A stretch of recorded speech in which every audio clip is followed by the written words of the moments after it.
السلام علیکم، میں ہوں امداد سمرو۔ ہر طرف سے نا امیدی اور انکار۔ پہلے فوج نے انکار کیا، پھر حکومت نے انکار کیا، پھر عدالت نے انکار کیا، پھر حکومت نے انکار کیا، پھر فوج نے انکار کیا، اور آج پھر عدالت اور حکومت نے انکار کر دیا۔ عمران خان صاحب اتنی مایوسی، اتنی نا امیدی اور اتنے انکار کے بعد سیاسی عمل برقرار رکھ سکیں گے، سیاست کر پائیں گے، یا گھر جا کر بیٹھ جائیں گے؟ عمران خان صاحب کی سیاسی حکمت عملی کیا تھی؟ کیا وہ کامیاب ہوئی یا ناکام ہوئی؟ اور اگر ناکام ہوئی تو اب وہ کیا سوچ رہے ہیں؟ یہ سارے معاملات ہیں، اور اتنے ہر طرف سے انکار کے بعد عمران خان صاحب کے اندر مایوسی کتنی پھیلی ہوئی ہے، کتنی بڑھ چکی ہوئی ہے، یہ سارے معاملات ہیں۔ آج ہوا کچھ یوں ہے کہ وفاقی وزیر دفاع خواجہ آصف صاحب نے کی پریس کانفرنس، اور خواجہ آصف کی پریس کانفرنس کے علاوہ آج ایک عدالت میں سماعت ہوئی۔ عمران خان صاحب کی ساری امیدیں وہیں پر تھیں۔ وہاں پر عمران خان صاحب کو جو انکار ہوا ہے، وہ انکار عمران خان صاحب کی سیاست پر، عمران خان صاحب کی جماعت پر ایک بھاری پتھر بن کر گر سکتا ہے۔ عمران خان صاحب کی امید تھی، توقع تھی، یا وہ کوششیں کر رہے تھے، تیر چلا رہے تھے کہ کوئی تیر چل جائے اور بچت ہو جائے، لیکن ایسا ہوا نہیں ہے۔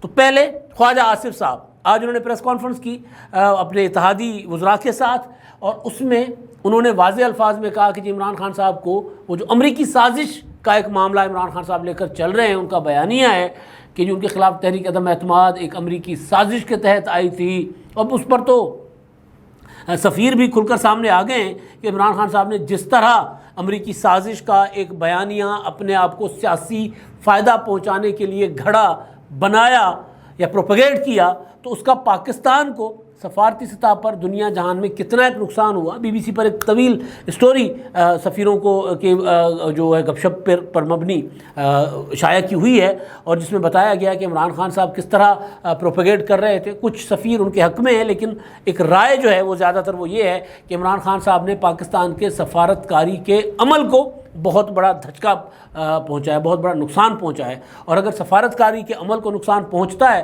تو ظاہر ہے پھر ملک تو چلنے کے قابل نہیں ہوتا۔ حکومت، ریاست، امور ریاست جو ہیں وہ تو پھر چلانا مشکل ہو جاتا ہے۔ تو عمران خان صاحب اس طرف لے کر گئے ملک کو۔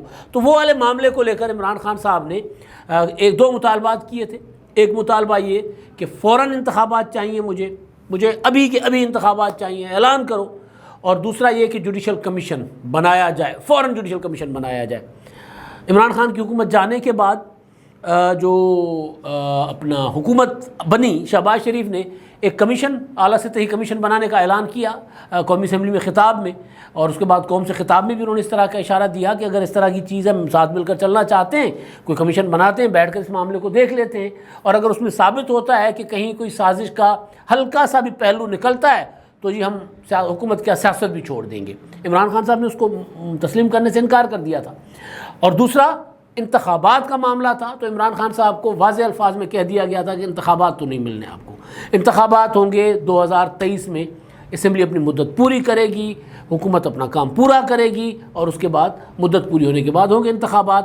یہ انکار عمران خان کو حکومت کی طرف سے ہی نہیں آیا، یہ انکار آپ کو یاد ہوگا کہ عمران خان صاحب کو فوج نے بھی کیا تھا۔ فوجی ترجمان جنرل بابر افتخار صاحب کی پریس کانفرنس 14 اپریل کی، اس میں سوال ہوا تھا کہ جی عمران خان صاحب چاہتے ہیں کہ جی وہ فوج انتخابات کے لیے حکومت کو مجبور کرے، تو اس پر انہوں نے کہا تھا کہ جی ہمارا کام نہیں ہے، نہ ہم سے یہ مطالبہ کیا جائے، نہ ہم سے کہا جائے، نہ ہمارے اوپر دباؤ ڈالا جائے، یہ سیاستدانوں کا کام ہے، آپس میں نبڑے، ہمیں اس معاملے میں نہ گھسیٹیں۔ لہٰذا وہاں سے عمران خان صاحب کو یہ والا بھی انکار آ گیا۔ لیکن اب جو بڑا انکار عمران خان صاحب کو آیا ہے وہ عمران خان صاحب کی سیاست کے در پہ ہے، یعنی اس سے در پہ سے مطلب کہ وہ عمران خان صاحب کی سیاست کو لے ڈوب سکتا ہے۔ عمران خان صاحب سیاست کرنے کے قابل بھی نہ رہیں شاید، اس کے جو نتائج، اس کا جو خمیازہ، یا اس کی وجہ سے جو عمل عمران خان صاحب کو ریلیف جہاں سے مل سکتا تھا وہ نہیں ملا، تو لہٰذا اب وہ عمران خان صاحب کی پارٹی کی پالیٹکس جو ہے اس پر بڑے گہرے اثرات مرتب ہو سکتے ہیں۔ تو بہرحال تو خواجہ آصف صاحب نے پھر آج جو پریس کانفرنس کی، اس میں انہوں نے کہا کہ جی ہم جوڈیشل کمیشن نہیں دیں گے۔ پہلے شہباز شریف صاحب نے انکار کیا، پھر فوج پر دباؤ ڈالا گیا، فوج نے دباؤ لینے سے انکار کر دیا۔ فوج نے کہا کہ جی ہم نہ الیکشن دلا سکتے ہیں، نہ کمیشن دلا سکتے ہیں، وہ انکار ہو گیا۔ اور فوج نے یہ بھی کہا، بار بار کہا کہ جی کوئی سازش نہیں ہوئی۔ یہ 14 اپریل کی پریس کانفرنس میں بھی جنرل بابر افتخار نے کہا، اور پھر اب مسلسل وہ جو میڈیا پر آ کر اور اپنا بیپر دے رہے ہیں اور انٹرویوز دے رہے ہیں، اس میں بھی وہ یہی بات کر رہے ہیں کہ کوئی سازش نہیں ہوئی تھی. اور انہوں نے پھر یہ بھی کہا کہ اگر حکومت کوئی جوڈیشل کمیشن بنائے گی تو پھر اس کمیشن میں ہم تعاون کریں گے کمیشن کے ساتھ، جو ہمارے پاس ثبوت ہوں گے وہ لا کر رکھیں گے. اور اس سے پہلے وہ کیا فرما چکے، اس سے پہلے انہوں نے یہ کہا کہ جی ہمارے اداروں نے تحقیقات کی ہے، کوئی سازش کا ثبوت نہیں ملا. اگر ملک کے خلاف کوئی سازش ہوتی تو ISI اور دیگر جو ادارے ہیں ہمارے انٹیلیجنس کے، وہ اس پر تحقیقات کر کے اس کو بے نقاب کرتے اور اس کو روکتے. ہمیں کوئی ثبوت ہی نہیں ملا سازش کا. اور اب وہ یہ کہہ رہے ہیں کہ اگر حکومت کوئی کمیشن، جوڈیشل کمیشن یا کوئی بھی کمیشن حکومت بنائے گی اور ہم سے کہا جائے گا تو ہم ہر طرح کا تعاون کریں گے. مطلب کیا؟ مطلب یہ کہ ہمارے پاس ثبوت ہیں کہ کوئی سازش نہیں ہوئی. مطلب یہ کہ ہمیں سازش کے ثبوت نہیں ملے، لہٰذا عمران خان صاحب کو اگر جوڈیشل کمیشن مل بھی گیا تو سازش کا ثبوت نہیں ملے گا عمران خان صاحب کو. یہ چیز واضح ہو گئی ہوئی ہے، ایک یہ انکار ہو گیا. اور حکومت جس کے لیے مجھے خیال تھا کہ عمران خان صاحب کی زبان بند کرنے کے لیے، ان کو خاموش کروانے کے لیے کوئی کمیشن ٹائپ کوئی چیز دے دے عمران خان صاحب کو، تو وہاں سے جو انکار آیا ہے وہ لاجیکل آیا ہے. وہ انکار، میری خواہش یہ ہے کہ جی عمران خان صاحب، اور میرا مطالبہ بھی تھا حکومت سے کہ ان کا مطالبہ ہے عمران خان صاحب کا، آپ اگر انارکی سے ملک کو بچانے کے لیے، انتشار سے بچانے کے لیے، عمران خان صاحب کو اپنا افراتفری پھیلانے سے بچانے کے لیے اگر ان کو روکنا چاہتے ہیں تو کمیشن کا اعلان کر دیں. کیا جاتا ہے، کمیشن بنا دیں، لکھ دیں عدالت کو، سپریم کورٹ کو کہ جی کمیشن بنائے. اور اس کے بعد عمران خان صاحب نے کمیشن میں ثابت کرنا ہے کہ جی ہوئی ہے سازش کہ نہیں ہوئی. تو بہرحال خواجہ آصف صاحب نے، وزیر دفاع ہیں، انہوں نے کہا کہ جی کوئی کمیشن نہیں بنے گا، جوڈیشل کمیشن، کوئی کمیشن. انہوں نے کہا ہے کہ جی عمران خان صاحب نے جب 2014 میں لانگ مارچ کیا تھا، دھرنے دیے تھے، اس وقت بھی ان کے مطالبے پر جو کیا گیا، کمیشن بنایا گیا، پھر عدالت کے ذریعے تحقیقات ہوئی، جو ان کی دھاندلی ہوئی تھی. یہ بات مریم نواز نے بھی کی، خواجہ آصف صاحب نے بھی کی. لیکن خواجہ آصف صاحب کی بات میں اس لیے کوٹ کر رہا ہوں کہ خواجہ آصف صاحب ایک ذمہ دار پوزیشن پر بیٹھے ہوئے ہیں. مریم نواز صاحبہ تو حکومت میں نہیں ہے، بلکہ وہ تو یہ کہہ رہی ہیں کہ نواز شریف بھی حکومت میں نہیں ہے. نواز شریف خود تو حکومت میں نہیں ہے، لیکن نواز شریف جو بات کرتے ہیں وہ حکومتی جماعت کے سربراہ کی بات ہوتی ہے، لہٰذا وہ حکومت کی بات ہوئی. نواز شریف صاحب کا فیصلہ جو ہوگا، وہ اگر حکومت اس پر عمل درآمد کر رہی ہے تو حکومت کا فیصلہ ہوا. تو بہرحال تو خواجہ آصف کا میں حوالہ اس لیے دے رہا ہوں کہ خواجہ آصف صاحب وزیر ہیں اور وزیر دفاع ہیں، اور انہوں نے یہ کہا ہے کہ جی ہم کوئی کمیشن نہیں بنائیں گے. اب اس کی وجہ یہ ہے کہ پہلے بھی ہم نے اس طرح عمران خان صاحب کے مطالبات مانے، جو کمیشن، جو تحقیقات ہوئی، عمران خان صاحب نے تحقیقات ماننے سے انکار کر دیا. اب اگر ہم کمیشن بنائیں گے تو کیا گارنٹی ہے کہ وہ تسلیم کریں گے؟ وہ نہیں کریں گے کمیشن، کیونکہ جو حکومت کو لگ رہا ہے، اور ویسے بھی عام ایک آزاد خیال لوگ جو ہیں وہ بھی یہی سمجھ رہے ہیں کہ کوئی سازش نہیں ہوئی. عمران خان صاحب نے ایک بیانیہ بنانے کے لیے، اپنی ناکامیوں کو ایک خط کے پیچھے چھپانے کے لیے یہ سازش کا بیانیہ بنایا تھا. اس سے زیادہ اس میں کوئی حقیقت نہیں ہے. رہی بات امریکن دباؤ کی، تو وہ تو آتا رہتا ہے.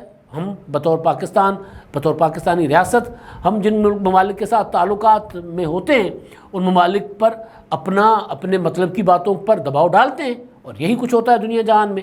تو وہ سفیر کو بلا کر احتجاج کرنا، سفیر کو بلا کر کہنا کہ اگر آپ نے ہمارے ساتھ تعلقات بہتر کرنے ہیں تو آپ کو یہ کرنا پڑے گا، آپ کو انسانی حقوق کی خلاف ورزی روکنی ہوگی، یہ وغیرہ وغیرہ وغیرہ، اس طرح کی چیزیں ہوا کرتی ہیں. تو اس طرح کی چیزیں تو مطلب کہا جا رہا ہے کہ اس طرح کی چیز ہوئی ہوگی. اور جو سفیر کا خط ہے، سائفر ہے، اس میں بھی کہیں کوئی سازش کا ذکر نہیں ہے. اسی وجہ سے وہ DGISPR نے کہا کہ کوئی سازش نہیں تھی. تو لہٰذا عمران خان صاحب جس کمیشن کا مطالبہ کر رہے ہیں، وہ جوڈیشل کمیشن جب کہے گا کہ سازش نہیں ہوئی تو پھر عمران خان صاحب اس کو بھی تسلیم نہیں کریں گے. تو اس ایکسرسائز میں جائیں ہی کیوں؟ یہ حکومت کا موقف ہے. اچھا، اب یہ انکار عمران خان صاحب کو اب آ گیا باضابطہ طور پر حکومت کی طرف سے. اب کیونکہ عمران خان صاحب کا مطالبہ تھا، دو مطالبات، کہ مجھے الیکشن کمیشن، اپنا جوڈیشل کمیشن دیں اور الیکشن کروائیں فوراً.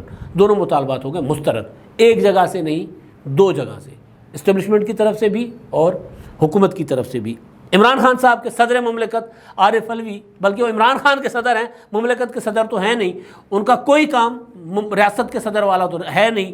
امریکی سفیر آتا ہے پاکستان، تعیناتی ہوتی ہے اس کی، اور وہ عمران خان اپنا صدر عارف علوی صاحب کو اپنی اسناد پیش کرنا چاہتا ہے پروٹوکول کے تقاضوں کے مطابق، اور صدر کہتے ہیں جائیں جی ہماری عمران خان کی حکومت ختم کر دی گئی، لہٰذا میں آپ سے نہیں لوں گا اسناد، لہٰذا میں حکومت کے امور، ریاست کے امور میں مداخلت کروں گا. تو وہ صدر صاحب جو ہیں انہوں نے بھی خط لکھا عمران خان صاحب کی فرمائش پر چیف جسٹس آف پاکستان کو، اور خط کے ساتھ، اور وہ خط نہ صرف صدر نے لکھا بلکہ وہ جو سائفر تھا وہ بند لفافے میں سیلڈ وہ بھیجا اسپیکر اسد کیسر نے بھی، جب وہ اسپیکر تھے آخری دنوں نے کہا جی میں سپریم کورٹ کو بھیج رہا ہوں اور صدر کو بھی بھیج رہا ہوں اور تاکہ جوڈیشل کمیشن بنے. تو ابھی تک جوڈیشل کمیشن عدالت نے بھی، ظاہر صدر مملکت نے بھیجا ہے. صدر مملکت کوئی چھوٹی چیز تو نہیں ہوتی، لیکن اگر صدر مملکت چھوٹے آدمی ہو تو پھر ظاہر ہے پھر ان کی چیزوں کو اسی طرح لفافوں میں بند کر کے رکھ دیا جاتا ہے. کبھی کل کو وہ خط استعمال کرنے کی ضرورت پڑی تو کیا جا سکتا ہے، پھر کل کو پھر بہت کچھ ہوتا ہے. جس طرح میمو گیٹ آپ کو یاد ہے کہ اچانک اٹھا تھا معاملہ، اور جس طرح افتخار چودھری صاحب نے یوں پھرتیاں دکھائی تھیں، اور جس طرح میاں نواز شریف صاحب کالا کوٹ پہن کر گئے تھے. ذکر کیا تھا عمران خان صاحب نے اپنا 2011 کے جلسے میں لاہور میں، اور اس کے بعد پھر میمو کمیشن بھی بنے اور آصف زرداری صاحب کو غدار قرار دینے کی کوششیں بھی ہوئیں. تو ہو سکتا ہے کل کو یہ خط جو پڑا ہوا ہے صدر مملکت کا سپریم کورٹ آف پاکستان میں، اس پر کل کو کوئی اور آنے والی حکومت جو ہے کوئی ایسی حرکت کر جائے. لیکن ابھی تک سپریم کورٹ آف پاکستان نے بھی عمران خان صاحب کے اس مطالبے پر کوئی کان نہیں دھرا ابھی تک. وہ جو خط صدر مملکت کا گیا تھا، یہ تو انکار تھے وہ جو عمران خان صاحب کو بار بار ہوتے رہے عدالت سے، حکومت سے اور فوج سے. آج یہ ہوا ہے جناب کہ عمران خان صاحب، کیونکہ عمران خان صاحب عدالتوں کا سامنا نہیں کرتے، قانون کا سامنا نہیں کرتے، انصاف کا سامنا نہیں کرتے، پارلیمنٹ کا سامنا نہیں کرتے، لوگوں کا سامنا نہیں کرتے. وہ اپنے ہی ایک دنیا میں مگن رہنے والے آدمی ہیں. انہوں نے اپنا ایک ریاست بنا رکھی ہوئی ہے. اس ریاست میں لوگوں کو بلاتے ہیں، اپنی طرز کی اپنے خیالات ان کے سامنے رکھتے ہیں. جو وہ سوچتے ہیں وہ کہتے ہیں یہ جمہوریت ہے، جو وہ سوچتے ہیں وہ کہتے ہیں یہ انسانیت ہے، جو وہ سوچتے ہیں سمجھتے ہیں کہتے ہیں وہ انصاف ہے. اگر میں گھڑی بیچ کر کھا جاؤں تو بھی میں صادق اور امین ہوں.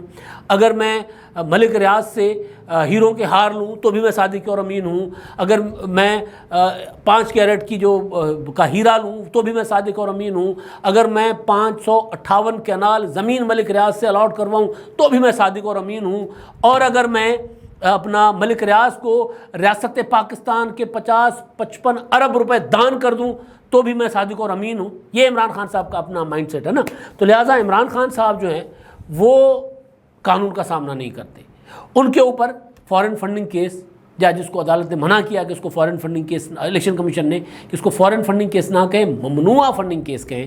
تو ممنوعہ فنڈنگ کیس چل رہا تھا عمران خان صاحب کے خلاف، جس کی عمران خان صاحب کے وکیل نے دلائل مکمل کر لیے. اب اس کا فیصلہ کچھ دنوں میں آ جائے گا. فیصلہ رکوانے کے لیے عمران خان صاحب کی پارٹی جو ہے وہ گئی تھی election commission of Pakistan. Election commission of Pakistan سے فیصلہ لیا تھا اکبر ایس بابر نے اسلام آباد ہائی کورٹ سے، معذرت اسلام آباد ہائی کورٹ میں گئی. اسلام آباد ہائی کورٹ سے اکبر ایس بابر نے فیصلہ لیا تھا پچھلے مہینے کہ 1 مہینے کے اندر اس کی سماعت مکمل کریں اور فیصلہ سنائیں. وجہ یہ تھی کہ 8 سال ہو چلے ہیں اور عمران خان صاحب روزانہ ایک نئی عرضی ڈال دیتے ہیں التوا کی، روزانہ ٹال مٹول کی ایک عرضی تاخیری حربے استعمال کرتے ہیں اور ان کی پارٹی کرتی ہے. عمران خان سے مطلب کہ تحریک انصاف. تو اس نے اسلام آباد ہائی کورٹ نے، ان کا جو سنگل بینچ تھا، انہوں نے فیصلہ دیا تھا کہ 30 دنوں کے اندر معاملہ نپٹا دیا جائے، فیصلہ کر دیا جائے 30 دنوں کے اندر. دوڑی گئی پی ٹی آئی، توبہ ماتم کیا بھائی یہ کیا ہو گیا ہے. 30 دنوں کے اندر پیپلز پارٹی کا معاملہ، نون لیگ کا معاملہ وہ بھی پڑا ہوا ہے، ہم لٹے گئے، ہم مارے گئے، اپنا مائی لارڈ ہمیں فیصلہ دیں. یہ کیا ہو گیا ہے؟ صرف ہم ہی ان کو نظر آتے ہیں، باقی چور نہیں ہیں. سب کا ایک ساتھ فیصلہ سنائیں اور یہ کریں اور وہ کریں، اور 30 دنوں میں فیصلہ کیوں سنایا جا رہا ہے؟ مطلب جو ماتم کیا پی ٹی آئی نے عدالت میں وہ تاریخی ماتم تھا. اس کے نتیجے میں ڈی بی نے وہ معاملہ فیصلہ معطل کر دیا.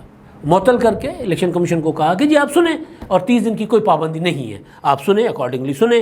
اور ایک درخواست میں ایک اور پلی وہ جو تھی کہ جی ہمارا یعنی تحریک انصاف کا، ممنوعہ فنڈنگ کا، اور پیپلز پارٹی، مسلم لیگ نون، JUIF جو بھی پاکستان میں جماعتیں ہیں، ان سب کا ایک ساتھ معاملہ سن کر ایک ساتھ فیصلہ دیا جائے. تو جو فیصلہ معطل کر دیا تھا اسلام آباد ہائی کورٹ نے، آج پی ٹی آئی کی جو درخواست تھی وہ جزوی طور پر منظور کرتے ہوئے جو 30 دن والا فیصلہ تھا سنگل بینچ کا، وہ تو کر دیا عدالت نے کل عدم. اور اس سے فرق نہیں پڑ رہا تھا معاملے پر، مقدمے پر. کل عدم ہونے سے عمران خان صاحب کو کچھ بھی حاصل نہیں ہوا. لیکن جو دوسرا عدالت کا فیصلہ حکم ہے وہ یہ ہے کہ الیکشن کمیشن کو ہدایت کی گئی ہے، کہا گیا ہے کہ جی آپ باقی پارٹیوں کے معاملات بھی مناسب وقت پر سنیں گے اور ان کے ساتھ شفاف انداز میں سنیں گے، اور ان کو بھی یعنی جو معاملہ ہے اس کو بھی قانونی طور پر دیکھا جائے گا۔ تو جس طرح پی ٹی آئی کے ساتھ ٹریٹمنٹ کی جا رہی ہے ان کے ساتھ بھی اس طرح کی ہوگی۔ یہ فیصلہ آیا۔ پلی کیا تھی؟ پی ٹی آئی مانگ کیا رہی تھی؟ مانگ رہی تھی کہ ہمارا فیصلہ روکا جائے، ہمارے خلاف جو فیصلہ آنے والا ہے وہ روکا جائے، ہمارے خلاف فیصلہ الگ سے نہ سنایا جائے، ہماری اسکروٹنی ہو چکی، ہماری سماعت ہو چکی، فیصلہ روک دیں، فیصلہ آپ سنائیں نا۔ اب اسکروٹنی کروائیں پیپلز پارٹی کی، مسلم لیگ نون کی، اور اس کے بعد ان کی سماعت ہو، اور پھر سماعت کے بعد ان کا فیصلہ ہو، پھر ہمارا فیصلہ ایک ساتھ سنایا جائے۔ تو اس پر عدالت نے یہ والی پلی جو ہے ان کی سننے سے انکار کر دیا، چٹا کوڑا انکار۔ 2 روز پہلے تحریک انصاف گئی تھی الیکشن کمیشن میں، 2-3 روز پہلے متفرق درخواست لے کر، یہی کہ جی ہمارا فیصلہ روک دے، فیصلہ نہ سنائیں، باقی جماعتوں کی اسکروٹنی اور ان کی سماعت کرنے کے بعد فیصلہ سنائیں۔ اب یہ انکار جو ہے، یہ والا انکار تحریک انصاف کی، عمران خان کی سیاست پر پڑنا ہے بھاری، کیونکہ الیکشن کمیشن آف پاکستان میں جو فائنڈنگز سامنے آ چکی ہیں، جو اسکروٹنی میں ثابت ہو چکا ہوا ہے، اور جو بھاگ دوڑ تحریک انصاف کرتی رہی ہے، عمران خان صاحب کرتے رہے ہیں فیصلہ روکنے کے لیے، اس کا مطلب یہ ہے کہ عمران خان صاحب کے پی ٹی آئی کے خلاف آنے لگا ہے یہ والا فیصلہ، لگ رہا ہے، میں لگ رہا ہے کہ لفظ استعمال کر رہا ہوں۔ مجھے عدالت، اپنا الیکشن کمیشن جو کہ عدالت ہے، وہ کیا سوچ رہے ہیں، انہوں نے دلائل کے یعنی اکبر ایس بابر کے وکیل اور پی ٹی آئی کے وکلاء کے دلائل سے کیا اخذ کیا ہے، کیا مائنڈ بنایا ہے، ان کے دماغ میں کیا چل رہا ہے، وہ کیا فیصلہ دینے جا رہے ہیں، اس کا مجھے نہیں پتہ، اور پتہ کسی کو لگ بھی نہیں سکتا، ظاہر ہے وہ عدالتیں ہیں، وہ اپنی مرضی سے فیصلے کرتی ہیں۔ تو عمران خان صاحب جو ہیں وہ جو کچھ کرتے رہے، اس سے یہ نتیجہ نکلتا ہے کہ عمران خان صاحب کے خلاف فیصلہ آ رہا ہے۔ اب ممنوعہ فنڈنگ کیس کا مطلب یہ ہے کہ پولیٹیکل پارٹی کے اوپر کوئی نہ کوئی آنچ آئے گی۔ اب اگر میں فرض کر رہا ہوں، اگر یہ فیصلہ پی ٹی آئی کے حق میں آتا ہے تو بلے بلے عمران خان صاحب بڑا یوں سینہ تان کر اچھلیں گے اور کہیں گے میں کہتا تھا کہ جی کوئی ایسی کوئی حرکت نہیں کی، میں صادق اور امین ہوں، تو عمران خان صاحب یہ کہیں گے۔ لیکن اگر عمران خان صاحب کے خلاف فیصلہ آ گیا اور ثابت ہو گیا، الیکشن کمیشن نے فائنڈنگز دے دی کہ ہاں ممنوعہ فنڈنگ ہوئی ہے، ہاں غیر ملکی کمپنیوں نے فنڈنگ کی ہے، ہاں عمران خان صاحب نے ہیرا پھیری کی ہے، کیونکہ شوکت خانم کے نام کی فنڈنگ بھی پی ٹی آئی کے لیے استعمال ہوتی رہی، اس طرح کی چیزیں بھی بہت کچھ سامنے آئی ہیں۔ تو عمران خان صاحب جو ہیں وہ ان کے اگینسٹ اگر فیصلہ آ جاتا ہے تو پھر ہوگا کیا؟ قانونی طور پر ہوگا یہ کہ election commission of Pakistan finding دے گی کہ جی بالکل پایا گیا ہے، پی ٹی آئی گلٹی ہے، فنڈنگ ہوئی ہے، ممنوعہ فنڈنگ لی گئی ہے۔ اب حکومت پاکستان جو ہے وہ اس معاملے کو دیکھے اور اکارڈنگلی اس کو فیصلہ کریں، سفارش کریں گے جی اس کو کالعدم کریں، یا جو بھی سفارش ہوتی ہے۔ اگر کالعدم کرنے کی سفارش نہ بھی ہو اور ممنوعہ فنڈنگ کا الزام آ بھی جائے تو بھی عمران خان صاحب تو ظاہر ہے وہ تو کہتے تو ہیں کہ جی بدنامی شدنامی کوئی چیز نہیں ہوتی، لیکن ہوتی ہے۔ اگر کوئی بندہ نیک نامی چاہتا ہو تو اس کی بدنامی ہوتی ہے، اور اگر کوئی بندہ نیک نامی ہی نہ چاہتا ہو تو پھر اس کو کیا، اس کا کوئی مسئلہ نہیں ہے۔ تو پھر عمران خان صاحب کے خلاف یہ معاملہ جب حکومت کے پاس آئے گا تو پھر یہ حکومت کیا پی ٹی آئی کے ساتھ ستھری کرے گی؟ ظاہر ہے نہیں۔ یہ حکومت مسلم لیگ نون کی حکومت، پیپلز پارٹی کی حکومت، جن کو عمران خان صاحب نے جن کو ستایا ہے، جن کو رلایا ہے، اعلان کر کے رلایا ہے، تو وہ عمران خان صاحب کو کیسے بخشیں گے، کیسے ان کے ساتھ اچھا سلوک کریں گے؟ میں نے پہلے بھی گزارش کی، اب بھی کہتا ہوں کہ عمران خان صاحب کے پاس موقع تھا کہ یہ معاملہ جو ہے لٹکاتے نہ، اپنی حکومت کے دوران الیکشن کمیشن کی فائنڈنگز آنے دیتے اور اس کے بعد اپنی حکومت میں اس کو دیکھ کر نکال دیتے معاملہ۔ آپ کو یاد ہوگا آئی جی آئی کیس میں سپریم کورٹ آف پاکستان نے اس میں ثابت ہو گیا تھا کہ جی فنڈنگ ہوئی ہے، آئی ایس آئی نے بینکر سے، لوگوں سے پیسے لے کے فلاں پولیٹیکل پارٹیز کو پیسے دیے ہیں، ثابت ہو گیا تھا، ثبوت آ گئے تھے سامنے۔ اس میں وزارت داخلہ کو کہا گیا کہ جی ان کے خلاف کارروائی کریں۔ نواز شریف صاحب نے اپنے دور میں، ان کے دور میں فیصلہ آ گیا تھا، اپنے دور میں وزارت داخلہ نے ایک چٹھی لکھی، ایف آئی اے نے چٹھی لکھی نواز شریف صاحب کو کہ جی کیا آپ نے وہ جو ابھی بینک والے تھے فوت ہو گئے ان سے پیسے لیے تھے؟ نواز شریف صاحب نے جواب لکھ دیا تھا کہ میں نے نہیں لیے تھے۔ نواز شریف صاحب کو انہوں نے بری کر دیا، جی میاں صاحب نے انکار کر دیا ہے، لہٰذا حالانکہ نواز شریف صاحب نے پیسے لیے تھے، سب کو پتہ ہے، وہ تو ایک اوپن سیکریٹ ہے، کسی سے چھپی ہوئی بات نہیں ہے۔ تو عمران خان صاحب یہ بھی کر سکتے تھے، یہ نہیں کیا عمران خان صاحب نے، چلاکیاں ڈیلے کریں، یہ کریں، تو اب آیا اونٹ پہاڑ کے نیچے. یہ والا جو انکار ہے یہ عمران خان صاحب کی سیاست پر بھاری پڑ سکتا ہے. اب عمران خان صاحب جو پہلے ہی انڈر پریشر ہیں, بہت زیادہ پریشر میں ہے, رانا ثناءاللہ کا پریشر ہے, لوگ نہیں نکلے 25 مئی کو, اس کا پریشر ہے, اب دوبارہ اپنے آپ کو ری آرگنائز کرنے کی کوشش کر رہے ہیں. خبر ہے کہ عمران خان صاحب آج کل میں لاہور پہنچیں گے, لاہور میں آ کر کچھ میٹنگیں کریں گے, پھر واپس اسلام آباد چلے جائیں گے, کیونکہ لاہور میں رہ نہیں سکتے, انہوں نے رہنا اسلام آباد میں, بنی گالہ سے باہر یا پشاور سے باہر, یا پھر وہ جو گورنر ہاؤس ہے نتھیا گلی کا, جس کو عمران خان صاحب نے وہ گورنر کے اختیار سے لے کر صوبائی حکومت کے اختیار میں دے دیا تاکہ وہاں پر خان صاحب جا کر ٹھنڈی شامیں گزار سکیں, تو یا وہاں جا کر ٹھہریں گے. تو عمران خان صاحب جو ہیں وہ اب کیا کریں گے, وہ اس پر مشاورت کر رہے ہیں, لیکن کوئی راستہ, کوئی راہ نہیں سجھائی دے رہی عمران خان صاحب کو کہ سیاست کریں گے کیسے, کیونکہ عدالت نے انکار کر دیا ہے کہ جی ہم آپ کو وہ جو فیصلہ ہے عمران خان صاحب لانگ مارچ کا, دوسرے لانگ مارچ کے لیے جس فیصلے کا انتظار کر رہے ہیں سپریم کورٹ سے, جو کہ آ چکا ہوا ہے, اس کے باوجود لوگوں کو کہہ رہے ہیں کہ جی میں نے سپریم کورٹ سے فیصلہ لینے کے بعد میں نکلوں گا, تو وہ فیصلہ تو آ چکا ہوا ہے. تو وہاں سے عمران خان صاحب نہیں نکل پا رہے, لانگ مارچ سے لوگ نہیں نکلے, اب لوگوں کو نکال پائیں گے نہیں نکال پائیں گے, کیا راستہ ہو لوگوں کو نکالنے کا, اس کا کوئی راستہ نہیں سجھائی دے رہا. تو کیا عمران خان صاحب سیاست کریں گے اب, یا صرف اسی طرح بنی گالہ میں کبھی وکلا کو بلا لیا, کبھی کسانوں کو بلا لیا, کبھی اسٹوڈنٹس کو بلا لیا, یا پھر وہ سوشل میڈیا پر بیٹھ کر لمبے 2 گھنٹے کے سوالوں کے جواب دیں گے, ریکارڈڈ سوالوں کے, اور اس طرح کریں گے, یا پھر کوئی سخت سوال کرے گا تو ان کو کوٹ پڑوا دیں گے, کریں گے کیا؟ یہ سب سے بڑا سوال ہے کہ جب عمران خان صاحب جن کے اوپر تکیہ تھا کہ فوج تا حیات میری مدد کرے گی, عدالتیں آنکھیں بند کر کے میرے حق میں فیصلہ دیں گی, الیکشن کمیشن کی کیا ہمت کہ میرے خلاف فیصلہ دے, اسی لیے الیکشن کمیشن کے خلاف روزانہ کی بنیاد پر اسٹیٹمنٹ دیتے ہیں, جب وہاں سے عمران خان صاحب کو گرم ہوائیں آنا شروع ہوئی ہیں تو پھر عمران خان صاحب کی سیاست بچتی ہے؟ یہ سب سے بڑا سوال ہے. اب تک کے لیے اتنا ہی. اللہ حافظ.